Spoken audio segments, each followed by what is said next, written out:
और एक बहुत ही ज़रूरी मुद्दे पर आपके सामने हम लोग आज एक वक्तव्य देने के लिए यहाँ से आए हैं इस मंच से, क्योंकि पिछले 2 दिनों से पूर्वी लद्दाख में हॉट स्प्रिंग्स पेट्रोलिंग पॉइंट 15 में भारत और चीन के डिसएंगेजमेंट को लेकर काफ़ी शोर मचाया जा रहा है।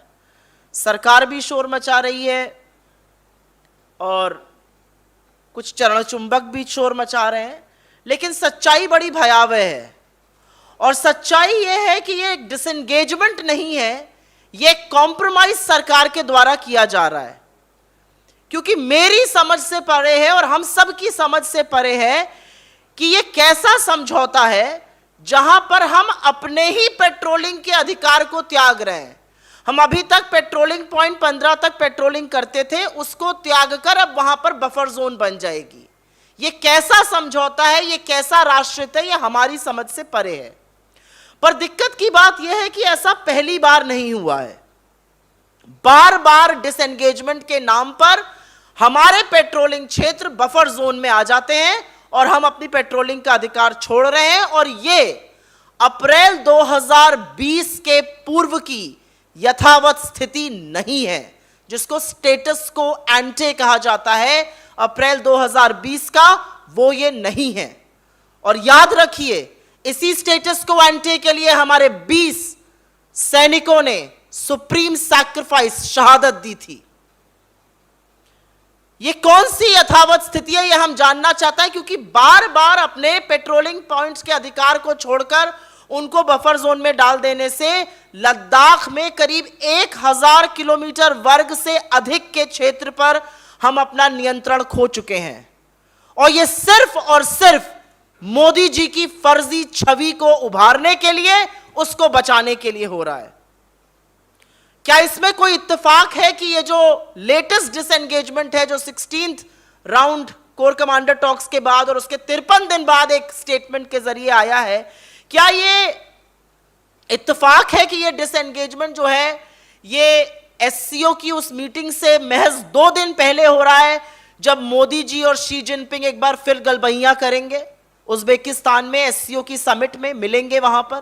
क्या ये इत्तेफाक है? क्या फिर से झूठी छवि को बचाने के लिए राष्ट्रहित को ताक पे रखा जा रहा है? यह बात सच है कि आज विदेश नीति पूरी तरह से सस्ती लोकप्रियता का शिकार है। आज विदेश नीति राष्ट्रहित के लिए नहीं, पर सस्ती लोकप्रियता, झूठी वाहवाही के लिए हो रही है।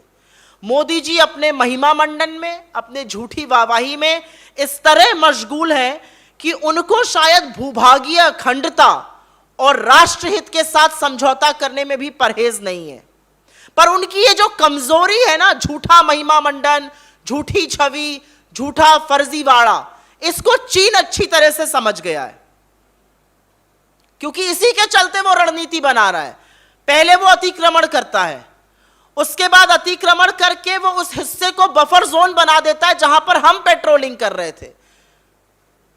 हम पॉइंट ए तक पेट्रोलिंग कर रहे हैं, अब वो पॉइंट ए बफर जोन में आ गया, हमारा वहां पे जाना छूट गया और यहां पे वाहवाही बटोरी जा रही है, वाह मोदी जी वाह। इस कमजोरी को समझने के बाद ही चीन ये धृष्टता कर रहा है।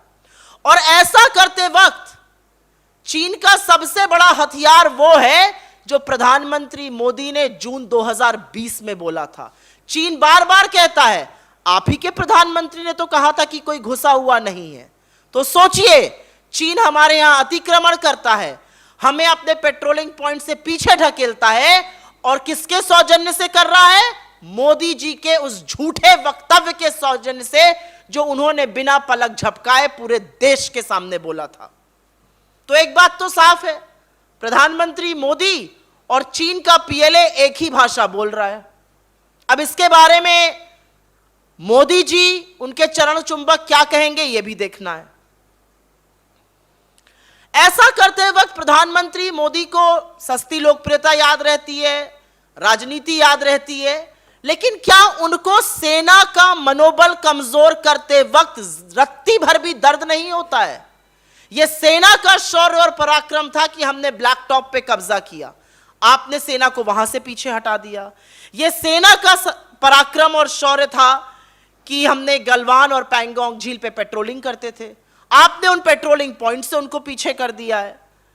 जहां पर हम गश्त करते थे अब वो बफर जोन बन गया है। जहां तक हम गश्त करते थे वो हमारा हक था, हमारी जमीन थी, अब वो बफर जोन में आ गई है। और एक बहुत बड़ा ज्वलंत सवाल यह है कि आपने गलवान में जो किया, आपने हॉट स्प्रिंग्स में जो किया, आपने पैंगोंग झील में जो किया, अब डेप्सांग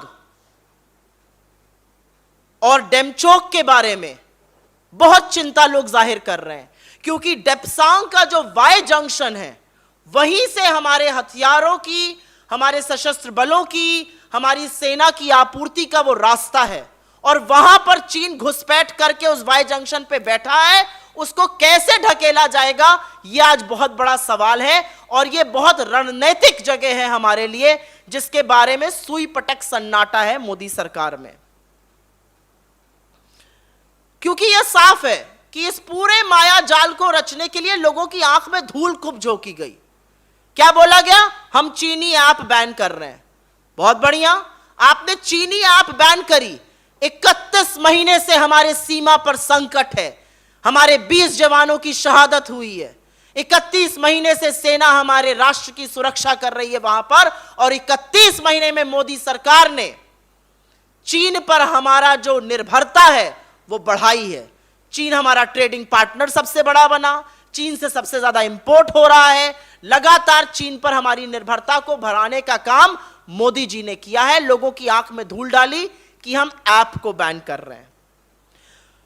तो हमारे 4 ही सवाल हैं, और ये सवाल बड़े ज्वलंत हैं, और ये सवाल आज देश, जानकार, रक्षा विशेषज्ञ, पूर्व रक्षा के सेना के अधिकारी लगातार पूछ रहे हैं कि आखिर अप्रैल 2020 की पहले की यथावत स्थिति, स्टेटस को एंटे, जिसका आपने वादा किया था मेंटेन करने का, उसको मेंटेन क्यों नहीं किया जा रहा है?